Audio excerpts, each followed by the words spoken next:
Bonjour à tous, merci de nous rejoindre sur votre chaîne préférée, Canal Numérique Télévision. Nous sommes le vendredi 8 mai 2026. Vous suivez votre émission préférée au cœur de l'actualité. Mesdames et messieurs, comme vous les connaissez, le président de la République, Félix Antoine Tshisekedi, était devant la presse le mercredi 6 mai 2026. Et comme vous l'avez aussi constaté, les réactions n'ont pas tardé des opposants. Et dans quelques minutes, Martin Fayulu a ému la presse devant ce siège et tout le monde ira déjà pour faire part de cette invitation de cet opposant.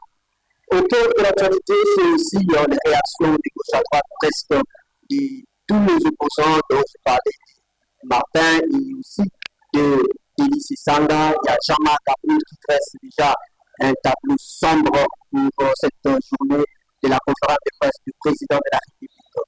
Mesdames et messieurs, vous avez remarqué aussi dans la province de Kinshasa, presque les éclairages publics ne sont plus actuels.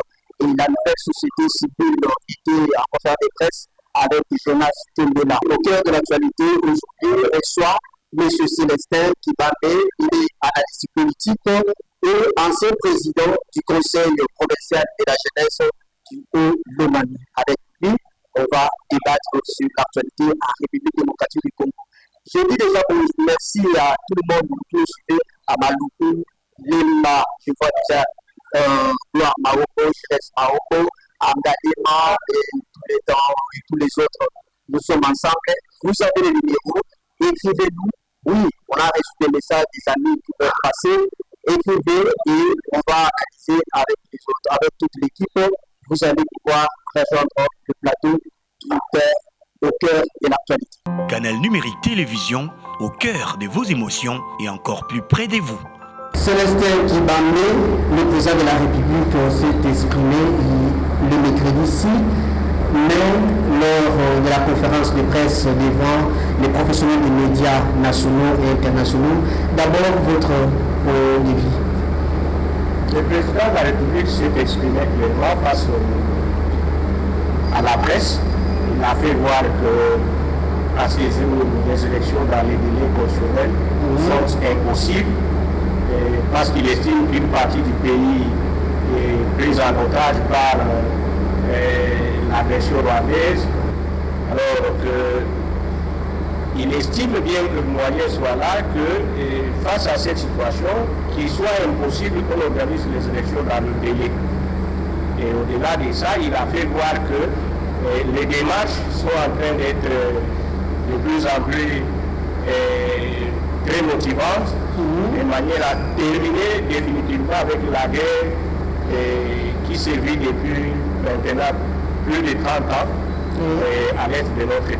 Mais est-ce que les élections doivent se dérouler par rapport aux sentiments des politiciens? Ou bien ça dépend de l'émotion de tout un peuple? Non, bon, les élections sont d'abord constitutionnelles. C'est la loi qui prévoit quand il faut faire les élections. Mais il ne faut pas oublier que ces lois-là, elles sont conçues par des politiciens. Et les parlements, lorsqu'ils conçoivent les lois, c'est pour que ça soit exécuté par les politiques. Et l'homme politique, lorsqu'il estime face à une réalité en face de soi, lorsqu'il estime que la possibilité d'aller aux élections est impossible, il faut l'effort de repousser à un temps donné pour organiser de très bonnes élections. Parce que vous allez vous rendre compte que ça fait des fois que certaines circonscriptions sont privées des députés. Jusqu'ici, on fait des élections dans une partie du pays et on impose à une partie de la population des représentants. Ce sont des choses que nous devons, entre nous, soit dit, c'est quand même anormal, parce que l'Assemblée nationale, c'est la volonté du peuple. Donc l'Assemblée nationale, c'est l'émanation de la volonté du peuple. Alors comment le peuple ne doit pas s'exprimer et se retrouver imposer des représentants au niveau de l'Assemblée nationale? C'est quand même anormal. Si le chef estime, parce que c'est lui le garant du bon fonctionnement des institutions, s'il estime que le moment est inopportun pour organiser les élections dans les délais, c'est qu'il y a des bonnes raisons. Et de ces bonnes raisons, c'est permettre à ce que... Mais quand il invoque, par exemple, le cas de la guerre, mais il y avait la guerre en 2018, une partie de l'Est de la République démocratique du Congo n'avait pas voté. C'était pas le cas? J'étais en train d'y arriver parce que normalement, ça a été une violation aussi de la Constitution. Mais la loi dans l'article 219 est claire. On dit qu'il y a des moments où on ne peut pas organiser les élections. C'est notamment lorsqu'il y a l'état de siège, l'état de guerre. Vous voyez, mais aujourd'hui nous avons une partie des provinces. Mais à l'époque, l'UDPS avec Félix Tshisekedi, ils ont quand même menacé Joseph Kabila et par là, Joseph Kabila a été arrivé quand même à organiser les élections. L'agression à cette période-là ne prenait pas les provinces à tout entière. Okay. Il faut les retenir. D'ailleurs, même Joseph Kabila lui-même, il ne cesse pas de revenir en disant qu'il a légué le pays qui était entier et qu'il avait maîtrisé la situation de M23 depuis 2012. Vous comprenez? Donc là, il y avait des petites guerres, et bien sûr, qui n'avaient pas, bien sûr, empêché l'État à organiser les élections dans le délai. C'est comme ça on y avait tenu. Mais attention, parce qu'en 2016, on pouvait avoir des élections qui n'ont pas eu lieu, on est allé en 2018.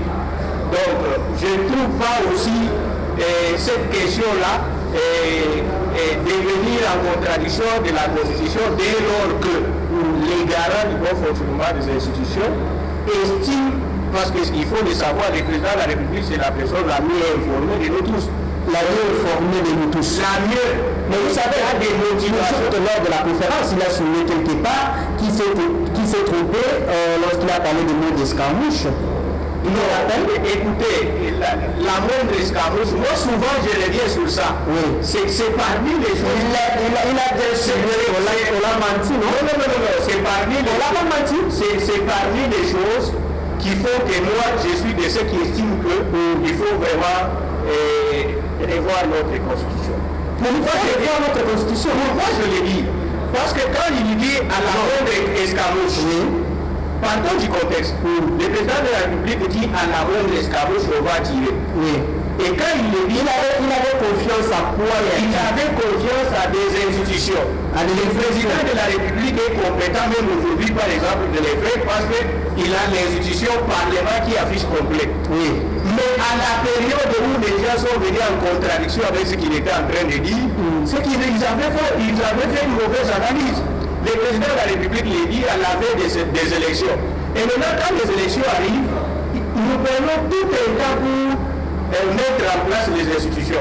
Les bureaux du Parlement, vous connaissez, c'est au mois d'avril, mois de mai qu'on a eu l'Assemblée nationale qui a affiché complet. Les Sénat, il faudra encore attendre, c'est vers la fin du mois de juin.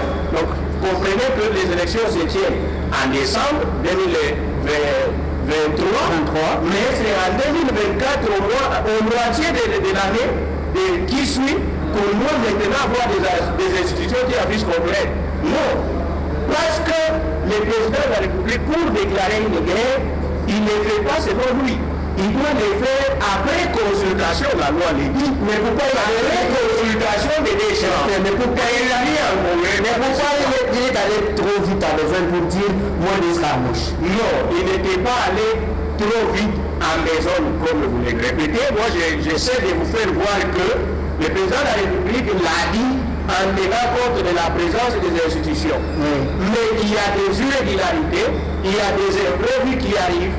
Et les gens qui nous attaquent, vous voyez, vous avez Manga qui est de l'autre côté, vous avez aujourd'hui Kadam et tout consort, qui ont aussi des experts qui analysent et qui lisent notre constitution comme nous-mêmes. Et qui font que, regardez, pendant la période là, jusque avant que les institutions affichent complexes, il fallait voir comment la guerre était devenue trop atroce. Il fallait voir comment l'ennemi avait avancé. Mais après que les institutions ont affiché complet, ils sont restés statiques. Ils n'avancent plus. C'est pas le problème parce qu'ils estiment que s'ils attaquent, ils continuent à faire des menaces. eh bien, on peut facilement appeler les deux institutions réunies en congrès qui autorisent que l'on attaque et on va frapper à la moindre escarmouche comme les chefs l'avaient dit. Mais est-ce que le président de la République ne s'est pas trompé quand il parle de moins d'escarmouche? Non, il ne s'est pas trompé. Dès lors qu'il estime les faire plutôt quand les institutions affichent complètes. Et il y a des contraintes. Aujourd'hui, parce que vous m'amenez en relation internationale, aujourd'hui en relation internationale, on voudrait que beaucoup de questions qui touchent l'intérêt des nations passent par des négociations. Le recours à la force est interdit en droit international. Donc le président et tous ces experts aujourd'hui estiment qu'au-delà de la guerre, la diplomatie agissante peut jouer un rôle. Et aujourd'hui, vous êtes en train de constater que de l'autre côté, les adversaires sont en agitation totale parce que comment j'appellerais, cette démocratie agissante est en train de payer cash. Aujourd'hui, les institutions, Kinshasa est en train de prendre sa place dans les conseils des nations et aujourd'hui, la voix de Kinshasa est écoutée et aujourd'hui, Kinshasa prend sa place de manière à ce que, à travers la diplomatie, et finalement, vous allez voir dans un délai raisonnable que les casques bleus peuvent descendre et finir davantage. Le même casque bleu qui devait être chassé. Oui, mais attention, parce qu'ici, ce sont des États-Unis qui viennent, c'est l'administration Trump qui vient pour essayer de jouer une carte différente de celle qui se joue. Apparemment, le président et tout ce qui l'entoure, vous comptez sur Trump pour beaucoup. Hein? Non, on ne compte pas sur Trump. Vous savez, les États-Unis d'Amérique, c'est une force mondiale. C'est la grande puissance. Aujourd'hui, avec les projets des contrats gagnants-gagnants, on ne lui a pas donné de prendre les richesses. Il y a eu des contrats qui se sont signés. Et si vous voulez, vous pouvez lire les documents existent. Vous pouvez les lire. Où les pays a signé des contrats gagnant-gagnant avec les États-Unis d'Amérique. Et les États-Unis d'Amérique se voyant dans l'obligation d'exécuter son contrat, donc il estime qu'il doit s'impliquer pour que la sécurité règne. Et la sécurité, c'est mettre fin à la guerre qui menace la République démocratique du Congo dans sa partie Est. Et c'est ça. Donc nous ne comptons pas seulement sur Trump, mais nous estimons qu'il est un partenaire de taille pour mettre fin à ce que nous avons comme une situation d'agression à l'est de Célestin, quand il nous parle clairement devant tout le monde que si les peuples me donnaient ce privilège-là, moi je veux briller le troisième mandat, il fait allusion de quel peuple? À quel peuple? Vous dites bien sûr, il fait allusion de quel peuple? Mais bien sûr de toi et moi. Parce que ce n'est qu'à travers un contrat social que le président peut briller le troisième mandat. Qui êtes-vous si la majorité aujourd'hui, parce que notre pays est démocratique, si la majorité des Congolais estime que la révision de la Constitution est possible et qu'il y parte et qu'on parle au référendum et que les peuples s'expriment. Est-ce que tu as suivi aussi les réactions des autres opposants? Les opposants, est-ce qu'il y a même une opposition dans ces pays? Est-ce qu'on peut encore parler encore de l'opposition dans ces pays? C'est trop fort. Parce que moi, personnellement, parce que le président, quand tu sais qu'il n'y a pas d'opposition, tu voulais quelle couleur d'opposition que tu as accepté? Non, mais l'opposition républicaine. L'opposition républicaine, on en a besoin. Parce que tu parles de la... Non, par exemple, comme les présidents, les chefs s'est exprimé, il y aurait du coup des réactions dans le sens de donner la position de l'opposition. L'opposition, l'opposition désorganisée au point qu'ils ne savent pas s'exprimer même. Et ils parlent dans des petits groupuscules à côté, ils chuchotent. Personne ne sait pas s'exprimer librement. Et pourtant, vous, à travers vos caméras, les opposants peuvent passer, donner leur point de vue et travailler de manière à ce qu'ils donnent une option que doit suivre peut-être une frange de la population qui les accompagne. Mais est-ce que l'opposition aujourd'hui, je te relance. Je te signale que Martin Fayou, bientôt à 13h, nous descendons juste dans leur chose nationale. Il y a une conférence de presse. Denis Sessanga s'est déjà exprimé et il a dit ce qu'il pouvait dire. Et vous avez écouté aussi Jean-Marc Kabou qui a dressé parce que tableau sombre de tout ce que Félix Tshisekedi a dit. Et ça continue, la pluie continue de tomber, des réactions des gens. Il y a aussi Franck Diongo. Et je voulais revenir sur ce que vous parlez de l'opposition qui devait faire justement ce que vous avez qualifié d'action. Mais cette action-là que Martin Fayou va poser par exemple aujourd'hui, à tout à l'heure, ce n'est pas une action trop attendue. Ça influence quoi? Ça impacte quoi? Parce qu'aujourd'hui, la crédibilité des acteurs politiques de l'opposition en eux pas. Est-ce que quand ils parlent de ce qu'ils disent, est-ce que ça impacte dans la vie de la communauté? Parce que le problème, c'est non seulement s'exprimer, mais aussi être audible. Est-ce que ce qu'ils disent là, est-ce que c'est écouté, c'est suivi? Est-ce que les gens, à côté de la Massolo-Wana, c'est comme ça qu'il faut prendre la situation? Parce que vous ne pouvez pas parler parce que vous êtes opposant, vous parlez et que ce que vous dites, c'est limite à ce avec qui vous avez parlé. Non, il faut que ça crée des rumeurs, que ça crée des bruits. Mais moi, je vous dis que quand je circule à travers le pays, je rencontre des citoyens, personne ne peut pas le même bruit de Fayou. Donc tu les suscites devant la caméra. Moi, je suis en train de l'écouter ce matin. Mais le président s'est exprimé devant le professeur des médias. Lui aussi, il sera devant le professeur des médias. La République, c'est une institution officielle, c'est l'État. C'est même les symboles de l'unité nationale. Donc il a plusieurs canaux pour s'exprimer. Il vient aussi de l'opposition. Et oui, il vient de l'opposition. Et une opposition tout à fait différente de celle-ci. Vous voulez que les autres aussi s'adaptent à votre manière de faire? Mais si, il ne faut pas casser, brûler. Non, est-ce que nous on cassé? Est-ce que l'opposition cassé, brûlé? L'opposition. Apparemment, c'est ce que vous cherchez. Et par conséquent, ce qui cassait, brûlé, c'était les FCC à son temps, qui utilisaient des méthodes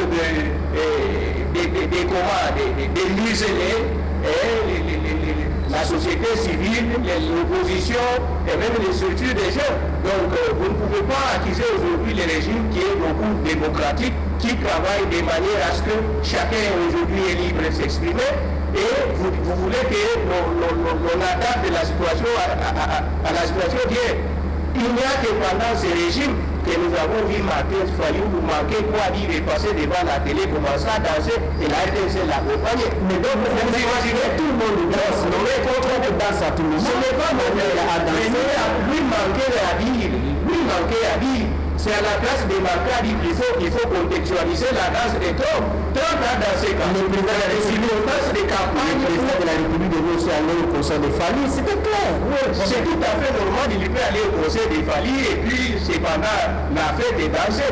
Mais quand c'est pas dans un meeting où tu dois t'exprimer sur la vie de la nation, où tu dois être opposant, lui en tant qu'opposant, on attend qu'il parle de la vie de la nation, mais malheureusement, il passe un spectacle, un musicien, quelqu'un qui est venu présenter un concert, ça nous impacte. Donc on attend voir une opposition capable d'anticiper les faits. Mais l'opposition aujourd'hui subit. Nous sommes en face d'une opposition qui a pété. L'opposition est capable d'anticiper les actions. Donc les chefs ont vraiment maîtrisé la situation pour le chapeau au chef. Ça j'ai aimé. De manière à ce qu'aujourd'hui l'opposition encaisse. Vous voyez, en politique, c'est pas bon d'encaisser. Il faut savoir être capable d'anticiper. Donc aujourd'hui, l'opposition est dans l'incapacité de mener des actions à ce que les institutions encaissent. Les institutions prennent les débats et ça, c'est la bonne gouvernance.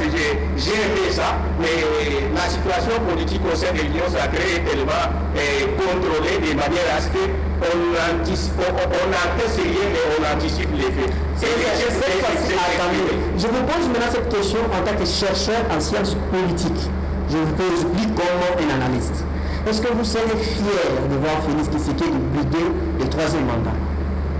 Je serai fier, et je dois vous le dire comme scientifique, parce que c'est basant sur les théories scientifiques, j'estime que ça ne les surprendrait pas. Comment je lisais Comé, qui dans sa thèse de doctorat, où il essaie de voir que notre contrat social, notre constitution, a mis de côté quelqu'un, un acteur politique majeur vis-à-vis du contrôle parlementaire. Et aujourd'hui, tout le monde a tendance d'accuser les chefs de l'État, les présidents de la République, qui ne fait rien. Quand il y a quelqu'un, une maison qui brille quelque part, on n'a pas des maisons de véhicules anti-incendie, on dit c'est les chefs de l'État.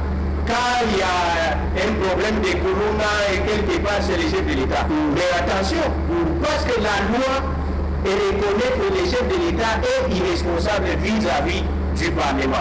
Et nous avons un chef du gouvernement qui devrait annoncer, parce que c'est celui-là qui contrôle la politique nationale du pays.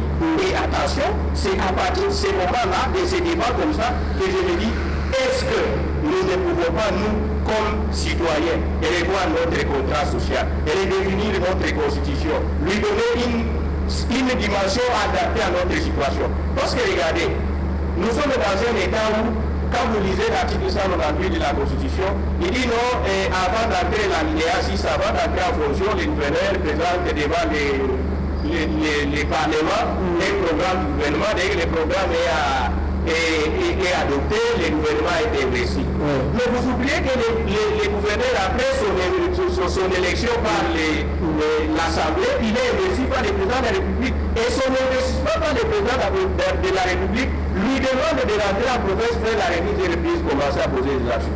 Oui, parce que vous parlez des contradictions comme ça de la Constitution, ce sont des choses qui motivent, pour lesquelles nous pouvons dire il faut revoir la Constitution, comme ça, avoir un texte adapté à nos réalités.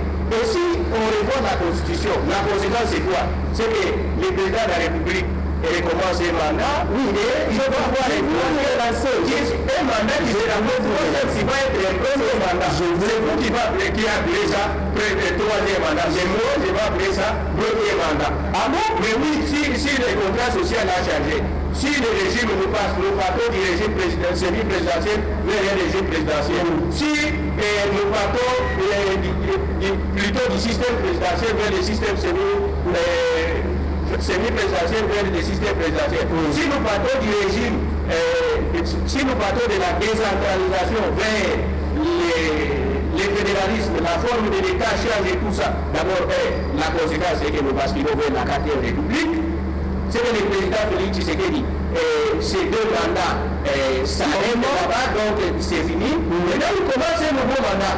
Parce que la loi a changé et il commence un nouveau mandat. Les autres vont commencer à attendre. Non, je n'ai pas interdit à toi et moi de nous présenter comme candidat président de la République si nous avons Joseph Kabila aussi. Et si nous estimons avoir Joseph Kabila aussi. Lui, à ce jour, savez-vous qu'il est condamné à mort. Donc déjà notre loi les condamne à mort, il ne peut pas. Mais parce que vous parlez de loi, c'est la même loi. Écoutez, il y a des principes de non-rétroactivité de la loi. La loi ne rétroagit pas. Parce que la loi condamnait monsieur, ok? La loi condamnait monsieur qui est condamné à mort. Du coup, c'est supposé que, et comme on n'a pas encore eu, on ne les voit pas, c'est quelqu'un qui est déjà presque aussi mort. Même si en dehors du pays, il continue à faire ses contacts, ses calculs et qu'est-ce que c'est encore. Mais on suppose que si on arrête aujourd'hui au pays, c'est quelqu'un condamné à mort et qui n'a pas le droit de se faire élire. Donc vous êtes d'accord avec moi que Joseph Kabila, actuellement, il n'est pas éligible. D'autant plus qu'il est lorsque la Constitution va tourner, on suppose que tous les autres pouvaient revenir au pays. La Constitution, quand elle tombe, les droits pénals ne tombent pas. Parce que les droits pénals, c'est les droits pénals qui a condamné. Les droits pénals, les procédures pénales qui a condamné l'ancien président Joseph Kabila. Donc, il faut peut-être changer. Je voulais que tu parles à Lingala. En quoi vraiment le président de la République est trop rassuré parce que quand il parle du troisième mandat, parce que l'Église catholique ne va pas vous laisser libre.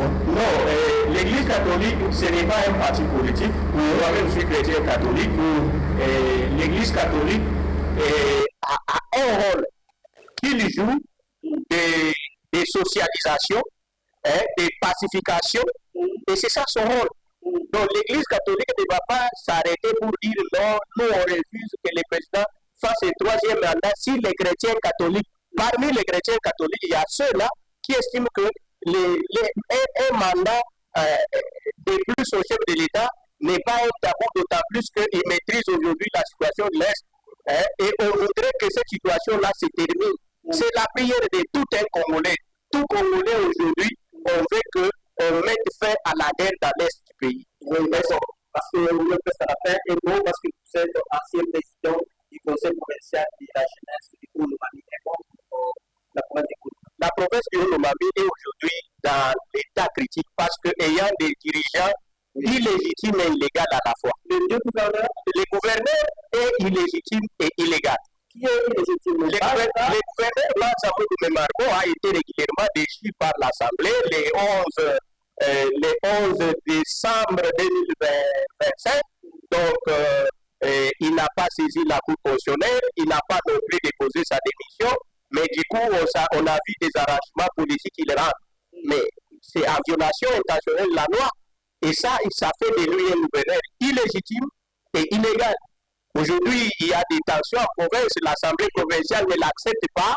Et au-delà de ça, la population vit l'insécurité totale actuellement. L'insécurité devenue totale parce que c'est de la terreur. Vous voyez quelqu'un qui veut imposer une dictature pour se faire accepter, il y a des conséquences sur la vie de la communauté. Et vous, en tant qu'expert, qu'est-ce que vous, comme conseil, vous donneriez maintenant aux responsables qui doivent bien regarder cette affaire?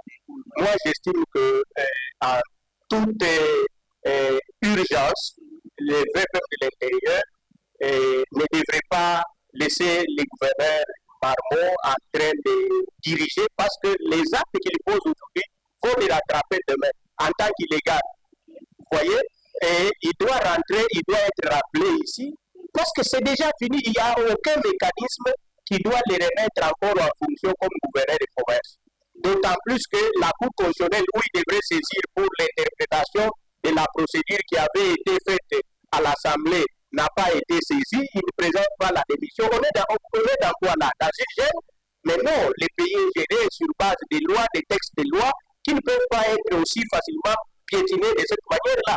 Donc, le mien à faire, c'est de les rappeler à Kinshasa, et où carrément, au-delà de les rappeler, confirmer les vice-gouverneurs qui doivent assumer l'intérim dans un bref délai pour organiser les élections, comme ça s'est fait au Sankourou, et donner des institutions de la province, des dirigeants compétents, des dirigeants en règle avec la loi pour permettre à cette province-là de prendre son envol, parce que cette situation met fin. Et les gens qui rentrent dans pareilles circonstances rentrent pour régler les comptes aux individus et il n'y a pas de la calmie. Il n'y a pas de la calmie. Il faut maintenant travailler pour que la paix qui est déjà menacée à travers les agresseurs à l'est de la République ne se vit pas dans les Lomami. Surtout que déjà à partir des victoires et que ces accords, il y a des choses qui font que le pays est vraiment embrasé et tout ça. Donc il faudra éviter que la population, par exemple, du Lomami se soulève. Donc, ce sont des choses auxquelles les autorités au niveau national doivent faire dans l'urgence pour permettre à ce que la province du Lomami devienne stable, devienne calme, pour permettre à ce que son développement aussi vienne. Merci beaucoup, M. Célestin Ibamba, de répondre à notre invitation. Merci beaucoup, M. Yves, pour l'invitation. Merci. Merci. Presque à la fin, vous avez constaté avec M. Célestin qui est presque optimiste parlant de mandat du président de la République et il reste serein pour expliquer que beaucoup d'enjeux sont presque déjà en marche et pour lui, il a donné son point de vue. Comme tous les Congolais, il est d'avis que le président reste en place. Mais là, au moment où on a eu autant l'année qui chasse les alliés. L'éclairage public est presque nyonso au monde à Nanzila, bato nyonso bafuti la bamungu. Na mbongo wana tufuta bamungu nyeki. tofutaka ntango topesaka mbongo ya sinele na nyonso tozofutaka facture na banque et éclairage public epelaka te na yango nouvelle société civile avec jeunesse tchombela bazwi initiative baseli na bino kozala bakomplikace kozala baproblème bozalaka na mofutaka na bino courant mais bozala bosalela na mokuwa te bobenga biso bokoki koleka boexprime banini na bino nyonso tokoyamba ngo awa. Nous sommes presque à la fin. Je voulais, avant de terminer, dire joyeux anniversaire à Erin Kalumba qui fête son anniversaire. Que Dieu vous bénisse, des bonnes choses. Voilà, c'était des bons moments de la jeunesse. Maintenant, tu as grandi. Il faut faire des bonnes choses aussi, comme Yaya. Encore une fois de plus, futurs anniversaires à toi, Erin Kalumba. Nous voyons à la technique, nous voyons l'ingénieur Daniel Tsou, qui nous a aidé pour réaliser cette belle émission. Il y a l'ingénieur Badou Kokumba, il y a l'ingénieur Badou Kokumba qui nous a tellement aidé afin de réaliser cette belle émission. Oui, le message nous l'avons reçu. Vous voulez passer. Merci de nous écrire et de rester fidèles à votre chaîne Canal Numérique Télévision. Mesdames et messieurs, cette émission est terminée.